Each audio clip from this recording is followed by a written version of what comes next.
Përshëndetje të gjithëve. Sot në mbledhjen e fundit për këtë sezon të Këshillit të Ministrave u miratuan disa akte për Ministrinë e Mbrojtjes, 5 gjithsej. Ndërta janë ndryshimit e ligjit për të vëshëm për të vjuar procedura për disa nga kompanitë dhe të gjitha ndërmarrjet e përbarsha që ne kemi në fushën e industrisë së mbrojtjes lidhur me ligjin për të vëshëm të lidhur me angazhimin e tyre konkret në cilën e teknologjisë fjalës fundit për këtë industri në Republikën e Shqipërisë. Ky lehtësim është jashtëzakonshëm për sa i përket zhvillimit të mëtejshëm, angazhimit dhe ngritjen e këtyre fabrikave, këtyre kompanive në Republikën e Shqipërisë për prodhimin e mjeteve dhe pajisjeve ushtarake, duke garantuar kështu që prodhimi për forcat armatosura dhe forcat e sigurisë është në Republikën e Shqipërisë në kohë reale dhe ajo dorëzohet në një mënyrë shumë shpejt. Shumë shpejt në ditët e ardhshme do të kemi edhe një event tjetër ku do bëhet me dije edhe se sa shpejt këto mjete prodhohen, kur ato prodhohen në Republikën e Shqipërisë dhe sa efektive janë kur këto prodhime ndodhin në Shqipëri. E dyta miratuar edhe projekt akti ligjor për të vajtë në kuvend për miratimin e misionit tonë në Gaza, në përputhje edhe me mandatin e Këshillit të Sigurimit dhe Forcës Ndërkombëtare Stabilizuese. Republika e Shqipërisë do të ketë një përfaqësi në Gaza, duke filluar fillimisht me 4 oficerë shtabi. Kemi bërë ditur edhe në intervistat e tjera dhe në daljet e tjera publike që ky do të jetë angazhimi i Republikës së Shqipërisë dhe me vajtjen e këtyre 4 oficerëve të shtabit në Forcën Ndërkombëtare Stabilizuese do vlerësohet më pas edhe kush do të jetë niveli konkret i trupave që do të dërgohen në Gaza, duke përfshirë këtu edhe vendodhjen konkrete ku këto trupa do dislokohen. Tjetër është edhe miratimi i projekt aktit për mbylljen e kantierit vjetër të Kënaras, i cili do të vjet në dispozicion të shoqërisë Finkantieri, edhe ky akt i hap rrugën zhvillimit të atij kantieri detar që ka prodhuar tashmë anije në Republikën e Shqipërisë për zhvillimin e një bashkëpunimi tregtar të jashtëzakonshëm me shoqëri më të madhe në më të mëdha në botë të prodhimit e anijeve që shoqëria Finkantieri bashkë me shoqërinë Kajo në këtë bashkim të ri për atosh për këtë JV të re të prodhohen anije deri në 82 metra, që është një hap i jashtëzakonshëm sa i përket jo vetëm kapaciteteve prodhuese, por edhe kapaciteteve teknologjike në Republikën e Shqipërisë. Ai ka të shndrohet i tërë dhe do të adaptohet për prodhimin e anijeve në të këtyre përmasave. Është një vlerë e shtuar për jo vetëm për sigurinë kombëtare, por edhe për prodhimin teknologjik dhe për vendet e punës edhe për know-how që vjen në Republikën e Shqipërisë. Tjetra lidhet me mbajtjen e fjalës nga premtimi i kryeministrit dhënë publikisht në lidhje me shpërblimin për forcat armatosura dhe të gjitha forcat e angazhuara në situatën e zjarreve. Sot është miratuar vendimi i Këshillit të Ministrave, i cili autorizon njësitë e pushtetit vendor që të japin shpërblime për zjarrfisat që janë pranë tyre dhe gjithashtu kanë miratuar edhe shpërblimet për gjitha trupat dhe të gjithë forcat që ndodhen në forcat armatosura në aparatin e Ministrisë së Mbrojtjes që janë angazhuar tashmë për situatën e zjarreve. Situata e zjarreve si vjet është menaxhuar në mënyrë shumë të mirë, jemi shumë krenar për punën që të gjithë aktorët dhe faktorët kanë zhvilluar menaxhimin e zjarreve. Kemi mbi 27 vatra masive zjarre që janë mitiguar dhe janë shuar në Republikën e Shqipërisë, duke filluar nga Firi, Idriza, nga Fusharsi, nga Kurbini, nga Lezhë e tjerë me radhë, ku janë mbi 1380 forca që deri aktualisht janë angazhuar në shuar në këtyre zjarreve, në ndihmimin e këtyre zjarreve. Kapacitetet si asnjëherë tjetër, si asnjë vit tjetër kanë qenë operacionale, patë edhe ndaljen e fundit kryeministrit, mjetet, zjarrfikset, flota e helikopterëve që është në dispozicion për shuar në këtyre zjarreve, janë mbi 90 mjete që kanë qenë aktive, janë mbi 5 helikopterë që janë aktiv për shuar në këtyre zjarreve.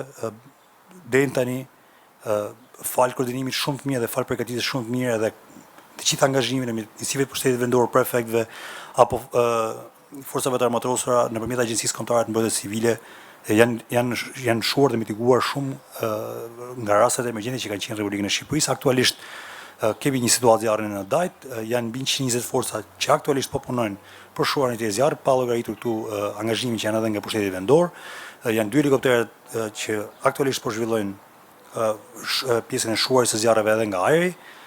Besoj dhe jam i bindur që ky shpërblim shkon në vendin e duhur, shpërblim i merituar për njerëzit e punës, për ata që janë vit part frontit që përballen me zjarret dhe që garantojnë që situata jetë nën kontroll dhe e menaxhuar dhe që e gjithë pjesa e biznesit, jetës së qytetarëve është sigurt për sa kohë këta njerëz janë vit part frontit.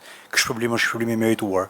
Qeveria jep gjithë atyre të cilët përballen drejt për drejtë me zjarret, përballen vit part frontit të gjithë emergjencave kudo në Republikën e Shqipërisë. Dhe e fundit lidhet edhe me një akt i cili lidhet me misionin tonë letërni. Këto janë kryesisht akte që janë kaluar sot për Ministrinë e Mbrojtjes. Faleminderit për pyetjet pastaj. Greta Bullari, televizioni Klan News. Zoti Ministër, marrëveshja direkte e HUAS me Shqipërisë dhe Shtetet e Bashkuara të Amerikës ka qenë kryefjale e diskutimeve ditët e fundit. Ndaj doja t'ju pyes nëse mund të ndani më shumë informacion së pari kur është iniciuar kjo marrëveshje, e dyta në çfarë faze ndodhet aktualisht dhe a ka lidhje kjo marrëveshje me përgatitjet që Shqipëria po bën në kuadër të pritjes së samitit të radhës të NATO-s apo për detyrime të tjera karshi aleancës? Faleminderit. Në lidhje me marrëveshjen e fundit e FMF, së pari duhet të sqaroj që marrëveshjet e FMF nuk kanë filluar specifikisht këtë vit, nuk e kanë për këto marrëveshje specifike, por e kanë për historinë e marrëveshjes FMF që nga vendosja e marrëdhënieve me Shtetet e Bashkuara të Amerikës e deri përpara kësaj marrëveshje ne kemi rreth 196 milion dollar që janë të angazhuar nga qeveria e Shtetit e Bashkuara për programin FMF për Republikën e Shqipërisë. Janë shumë mjete që janë dhuruar Republikës së Shqipërisë, janë përfituar Republikën e Shqipërisë, kanë ardhur Republikën e Shqipërisë. Këto mjete specifikisht dhe kjo marrëveshje specifike është marrëveshje më e fundit në programin FMF, është angazhuar në këtë vit, lidhet me marrjen e disa mjeteve, pajisjeve dhe sistemeve që i duhen forcave të armatosura. Nëse përgjigjja është a duhet për samitin janë të tjera sisteme që duhen, nëse pyetja është a lidhen ky program FMF me kapacitetet e forcave armatosura, patjetër ato kapacitete janë kërkuara me vite, por është aplikimi për to dhe angazhimi për to është bërë si vjet dhe vetëm fakti që një marrëveshje e cila për herë të parë mbas pothuajse 30 vjeç është më e madhe se sa ka qenë totali i financimeve të përfituara nga Shtetet e Bashkuara, pra është 302 milion dollar nga 196 që ka qenë gjithsej, tregon jo vetëm mbështetjen politike, edhe kur them mbështetje politike kanë për qeverinë shqiptare, kanë për shtetin shqiptar, për sigurinë e Republikës së Shqipërisë dhe nëse pyetja është a lidhet me samitin, po lidhet me samitin, po jo me samitin që do vinë në Tiranë. Lidhet me angazhimin e samitit të Hagës. Dhe këto shpenzime ushtarake kam thënë dhe i them, nuk lidhen vetëm me Republikën e Shqipërisë apo vetëm specifikisht me qasjen që ne kemi në Ministrinë e Mbrojtjes. Lidhen me të gjitha shtetet e aleancës, janë të gjitha shtetet e aleancës të cilët kanë pas një qasje apo një trajektore standarde në lidhje me mbrojtjen që nga samiti i Hagës është vendosur rritja e shpenzimeve për të kapur në vitin 2035 atë që quhet angazhimi i Hagës 3.5% shpenzime që janë të lidhura vetëm me mbrojtjen dhe 1.5% që janë të lidhura rreth mbrojtjes, që mund të jenë siguri kibernetike, infrastrukturë kritike e tjerë. Në këto shpenzime, ne kemi atë që quhet shtegu i besueshëm i shpenzimeve, fillojmë si vjet me 2.2% të GDP-s vetëm për shpenzime që janë të mbrojtjes dhe patjetër që kjo kredi jo vetëm që është financiarisht një ndihmës për qeverinë shqiptare për përmbushjen e këtyre kapaciteteve në forcat armatosura, por është edhe patjetër një miratim që lidhet me transferim teknologjik në Republikën e Shqipërisë. Ne nuk po bëjmë mjete të përdorura, po bëjmë mjete të reja, teknologji të fjalës fundit që lidhen me mbrojtjen dhe kjo është edhe një mbështetje politike për Republikën e Shqipërisë, për atë që ne jemi në Ballkanin Perëndimor, për atë që ne jemi në NATO, për pozicionin që qeveria shqiptare ka të qartë krah aleancës dhe siç tashmë është edhe e ditur publikisht qeveria shqiptare ka në politikën e saj të jashtme pothuajse të gjitha politikat e saj të mbështetura pikërisht në vlerat e aleancës dhe ato që janë qendrimet e përbashkëta të aleancës. Ky program FMF në këtë mas bëhet për herë të parë në Republikën e Shqipërisë, pra në këtë mas 302 milion dhe është një rritje jashtëzakonshme e kapaciteteve të luftimit, të sistemeve, të kapaciteteve në Republikën e Shqipërisë dhe angazhimi vetëm brenda këtij viti, nga aplikimi deri tek miratimi tregon edhe një herë që është mbështetja e qartë për qeverinë shqiptare, për Republikën e Shqipërisë dhe për mbrojtjen dhe për sigurinë në këtë rajon. Mola Luku nga Vision Plus. Zot Ministër, vetëm një ditë më parë, Partia Demokratike ka dërguar në gjykatën kushtetuese pikërisht këtë marrëveshje huaje me SBA-n. A keni një koment ju lidhur me këtë çështje, pasi pretendimet e tyre janë se është votuar në shkelje të kushtetutës? Unë nuk besoj që është votuar në shkelje të kushtetutës, përkundrazi. Unë besoj që qëndrimet e Partisë Demokratike janë totalisht të papranueshme për sa më përket mua dhe Ministrisë së Mbrojtjes në raport me këtë marrëveshje. E kam thonë edhe ditë në parlament, pavarësisht se seancat e mbledhura të mbyllura, siguria kombëtare nuk është çështje debati politik. Edhe unë di edhe të kaluar në qendrimet e Partisë Demokratike për këtë pikë kanë qenë shumë edhe të dy palët, nuk kanë qenë shumë bashkëpunuese. Në këtë rast, ky nuk është një sinjal i mirë, përkundrazi, mendoj që të atakohet një marrëveshje e cila financon mbrojtjen është e papranueshme. Unë mendoj që kur vjen puna te siguria kombëtare nuk ka krahë politike dhe sidomos kur vjen puna tek marrëdhënia dhe marrëveshjet që ne kemi me Shtetet e Bashkuara të Amerikës nuk duhet të ketë krah politik. Fakti që kjo marrëveshje atakohet, për mendimin tim, është e papranueshme, është gabim politikisht edhe mesazhet dhe sinjalet që çojmë shumë i gabuar. Ju a thash programi FMF nuk është vetëm çështje financimi, është edhe çështje transferimit teknologjik, e cila do vullnet politik. Ka shtete që dëshirojnë të marrin teknologji të caktuar, të cilat po si merrtoi Kongresin në Amerikë nuk i marrin dot, edhe pse mund të kenë parat të financojnë. Prandaj kur vjen puna tek marrëveshjet e mbrojtjes, kur vjen puna tek marrëveshjet e sigurisë, kur vjen puna tek përfitimi i pajisjeve e mjeteve ushtarake, teknologjike ushtarake, nuk është vetëm çështje prash, edhe çështje vullneti politik, është çështje edhe sa i besueshëm je Selat, është çështje sa i sigurt jam unë me ty Selat që ti të kesh një teknologji që e prodhon. Marrëdhënia jonë me Shtetet e Bashkuara sot tregon që Shqipëria është një lart i besueshëm, është një lart i qëndrueshëm, është një lart i cili është krah aleancës shpirtërisht, mendërisht, politikisht, ideologjikisht, qëndrojmë të bindur në vlerat e parimet që ne bashkë ndajmë. Razila Myslimaj nga Report Televizion. Zoti Ministër, përqendruar sërish tek marrëveshja, pasi ka shumë pak detaje publike, do donim të dinim sa është interesi i kësaj huaje me Shtetet e Bashkuara të Amerikës. Falenderoj për pyetjen. Kjo pyetje lidhet specifikisht në Ministrinë e Financave, pa që unë di të them është që për shkak të natyrës së marrëveshjes, detajet të kësaj natyre janë konfidenciale. Dhe kjo lidhet me faktin që zyra që menaxhon të tilla programe në Shtetet e Bashkuara të Amerikës i ka parakusht që të gjitha të dhënat që lidhen me miratimin e kredisë, me kushtet financiare apo me detajet specifike ushtarake mos bëhen publike. Unë e kuptoj edhe jam plotësisht dakord që në Republikën e Shqipërisë shumica gjëra gjithë bëhen transparente, bëhen publike, të gjithë dinë gjithçka, kur vjen puna te mbrojtja dhe siguria, duhet të kuptojmë që janë disa gjëra që nuk mund të jenë publike dhe lidhen me detaje që lidhen me sigurinë kombëtare, lidhen me kapacitetet, lidhen me çfarë lloj mesazhin e çojmë duke bërë ditur ndoshta kapacitetin që ne kemi në Republikë. Nuk është praktik, nuk është gjë që ndodh në asnjë vend që të bëhen të ditura detaje. Kjo nuk është për mungesë transparence, kushdo që ka një interes të ligjshëm, duke plotësuar deklaratën e konfidencialitetit, duke pasur një certifikat sigurie, duke marrë përsipër mbi veten e vet, që nëse divulgon informacionin do përballet me pasojë ligjore. Pra kushdo që i plotëson të gjitha këto kushte njëkohësisht patjetër që mund ta marrë informacionin brenda asaj që është e pranueshme dhe brenda asaj që ne kemi rënë dakord edhe me palën amerikane. Marrëveshja është shumë e thjeshtë, financimi i Shtetit e Bashkuara për problemin e pajisjeve sistemeve teknologjike apo ushtarake që lidhen me Ministrinë e Mbrojtjes. Ajo pagesë shkon përmes Ministrisë Financave dhe Ministrisë Mbrojtjes tek prodhuesit e sistemeve dhe këtu mbyllet historia. Nuk ka asnjë sikël, është krejt transparente, është krejt e pastë, krejt e qartë. Detajet apo fakti që ato nuk bëhen publike lidhen me çështjet e sigurisë kombëtare dhe kjo nuk është vetëm për të kaluar rrallën, por kjo është fakti. Edhe kjo është e zakonshme dhe e kuptueshme në gjitha vendet e botës. Klajdi Bodë, Syri Televizion. Ju, zoti ministër, thatë që për ju është e papranueshme ky qëndrim, është i papranueshëm ky qëndrim i Partisë Demokratike, po si ministër i qeverisë dhe si jurist, është për ju e pranueshme që neni 83 i Kushtetutës të shkelet për të miratuar një marrëveshje qoftë kjo dhe me Shtetet e Bashkuara të Amerikës, dhe nëse gjykata kushtetuese do vendosë që procedura e kësaj marrëveshje, një lloj si rregullore e kuvendit, është e palishme, çfarë procedure do ndjek qeveria? Do të vijojë të respektojë vendimin e kushtetueses dhe çfarë i kushtonte që ajo marrëveshje të miratohej nesër? Dhe pyetja e dytë. Se më ke bërë disa pyetje bashkë? Po. Dhe pyetja e dytë. Kjo marrëveshje midis Shqipërisë dhe Shteteve të Bashkuara të Amerikës, kjo huaja, do të monitorohet nga partnerët amerikanë, duke parë se Shqipëria ka marrë gjithmonë grante hua, siç janë ato fondet e IPARD-it dhe më pas është abuzuar dhe kanë shkuar në vende tjera. Paktën duke qenë se detajet e tjera nuk i themi. Partnerët amerikanë do ta mbikëqyrin se si përdore to lek? Faleminderit për pyetjet. E para, unë si jurist nuk besoj që është në shkeljet kushtetutës, dhe kjo është qëndrimi im. Besoj që mënyra se si është rënë dakord dhe mënyra se si është shqyrtuar në parlament ky projekt është bërë i tillë që të gjithë anëtarët e komisioneve, qoftë Komisioni i Sigurisë, qoftë Komisionit e Ekonomisë, kanë pas mundësinë ta lexojnë marrëveshjen në parlament.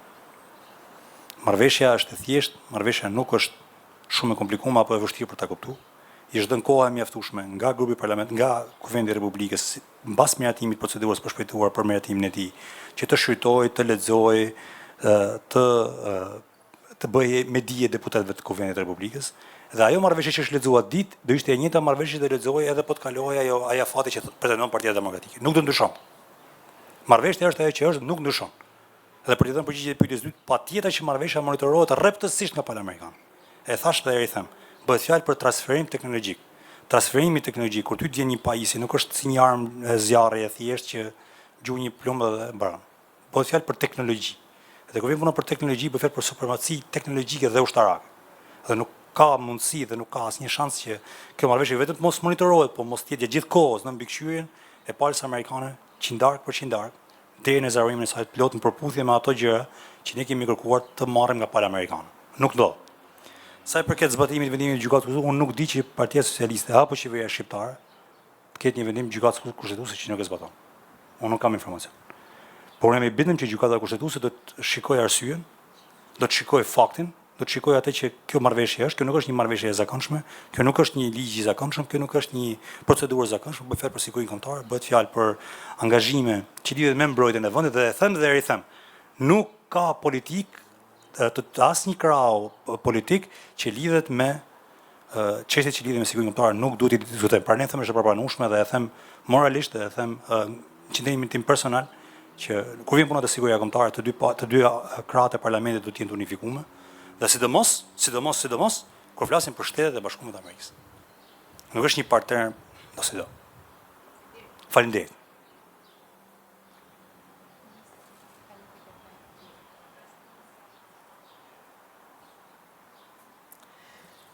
Përshëndetje të gjithëve.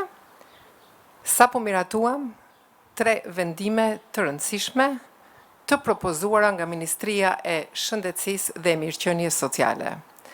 Vendimi i parë është historik dhe ka të bëjë dhe me një sfidën time personale.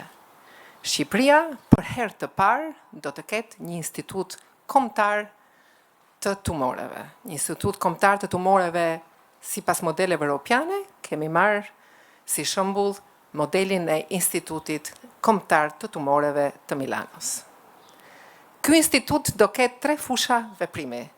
Fushën klinike, që sigurisht përfshin shërbimet e kirurgjisë të tumoreve, kimioterapisë dhe radioterapisë, fushën e mësimdhënies, që është pjesë organike e Universitetit Mjekësor të Tiranës, por dhe një fushë të re, fushën kërkimore shkencore, e para e këtij lloji në Shqipëri.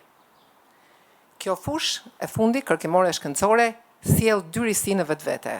Brenda kësaj fushe do të ngrihet njësia e studimeve klinike, ajo që quhet gjithmonë Clinical Trials Unit në çdo vend të botës, dhe kjo ka një rëndësi të veçantë, sepse mundson që pacientët shqiptar të bëhen pjesë e studimeve klinike ndërkombëtare. Pra, akses në barna inovatore, në studime inovatore. Sjell një rësi të dytë, pjesa kërkimore shkencore, sepse duke qenë se instituti do të jetë pjesë e rrjetit europian, organizatës europiane të qendrave shkencore onkologjike, do të kemi mundësi që të përfitojmë fonde europiane për inovacion, si në barna, po ashtu edhe në teknologji. Në të njëjtën kohë, instituti do të shërbejë si bërtham për koordinimin e punës të rrjetit onkologjik kombëtar të punkteve të kimioterapisë. Aktualisht kemi 8 punkte kimioterapie, do të kemi 9 së shpejti me ngritjen e punktit të ri të kimioterapisë në Spitalin Memorial të Fierit. Në të njëjtën kohë, instituti do të angazhohet me formimin, edukimin e specialistëve në fushën e onkologjisë. Ky vendim i marrë sot miraton bazën ligjore të krijimit të institutit, po nis puna për ndërtimin e strukturës dhe funksionimin e këtij instituti. Unë dua të shpreh falënderimet dhe mirënjohjen më të thellë për të gjithë kolegët, Ministrisë e Shëndetësisë, Qendrës Spitalore Universitare Nën Tereza, shërbimin e onkologjisë dhe jo vetëm, mjekët tanë të diasporës që kanë luajtur një rol kyç në këtë iniciativë, por gjithashtu dhe partnerin ton italian. Sot morëm dhe 2 vendime të tjera, njëri prej tyre në fushën e parandalimit. Një fushë etike, siç e kuptoni, për të gjithë qytetarët shqiptar. Këto vendime sjellin 2 risi. Për herë të parë, hiqet tavani moshor për shërbimin e check-upit, do me thënë çdo qytetar në moshën 35 vjeç e sipër, i ofrohet check-upi falas. Për herë të parë, qytetarët të moshuar mbi moshën 70 vjeç do t'ju ofrohet nga shtatori shërbimi i check-upit. Një hap shumë i rëndësishëm në aspektin e parandalimit. Gjithashtu, shërbimi i check-upit dhe i dializës, që përkatësisht përfundojnë në shtator dhe në nëntor, të ofruara për momentin nga koncesionari, merren dhe në dorëzim dhe ofrohen nga shteti. Më vjen mirë që sot po jap 3 lajme shumë të mira, janë 3 vendime që besoj ndikojnë në mënyrë direkte me një impakt shumë të thellë në jetën e qytetarëve, si në fushën e trajtimit, por gjithashtu edhe në fushën e parandalimit. Ju falenderoj për vëmendjen dhe jam e hapur për pyetje që mund të keni. Zonja Ministre, pyetja ime shkon për vendimin e parë që keni marrë, që është marrë sot në Këshillin e Ministrave, sa i takon sektorit shëndetësisë për ngritjen e institutit të tumoreve. Sa do t'i kushtoj ngritja e këtij instituti Shqipërisë? Ku do t'jetë kjo strukturë dhe a do të shërbej kjo hapësirë e re në sistemin shëndetësor për të përthithur bluzat e bardha profesionist në fushën e shëndetësisë dhe specifikisht në fushën e tumoreve të onkologjisë për t'i rekrutuar, për t'i sjellë dhe për të punuar sërish në vendin e tyre. Ndoshta jo vetëm shqiptar, po edhe profesionist huaj. Atëre, pyetja juaj ka 2 pjesë, kështu më lejoni t'ju adresoj të 2 pjesët. Një pjesë është e lidhur me si do të funksionojë instituti, si qendër, dhe pjesa e dytë është me thithjen e diasporës shqiptare. Atëre, fillojmë me pjesën e parë. Instituti do të qëndrojë atje ku është fizikisht në shërbimi onkologjisë. Sigurisht ne kemi plane për të vazhduar më tej për të rikonstruktuar, për të zgjeruar dhe do t'ju mbajmë të mirë informuar. Si institut kërkimor shkencor është e parë, prandaj do ketë përveç buxhetit të alokuar si pjesë e funksionimit të institutit siç funksiononte edhe tani si pjesë e QSUT-s, ka një buxhet shtesë nga buxheti i shtetit për pjesën kërkimore shkencore. Por gjithashtu, instituti në vetvete i jep mundësinë që Shqipëria nëpërmjet institutit të aplikojë për fondet europiane me partner europian ose vetë si Shqipëri, për të përfitur këto fonde në mënyrë kompetitive. Jo vetëm për bana, por edhe për teknologji të avancuar. Në të njëjtën kohë, duke qenë pjesë e një rjeti, siç e theksova edhe më parë, të europian të qendrave onkologjike, kjo do japi mundësinë që në Shqipëri të zhvillohen edhe studime klinike që krijojnë mundësinë e banave inovatore për pacientët. Pjesa e dytë e pyetjes tuaj ka të bëjë me diasporën.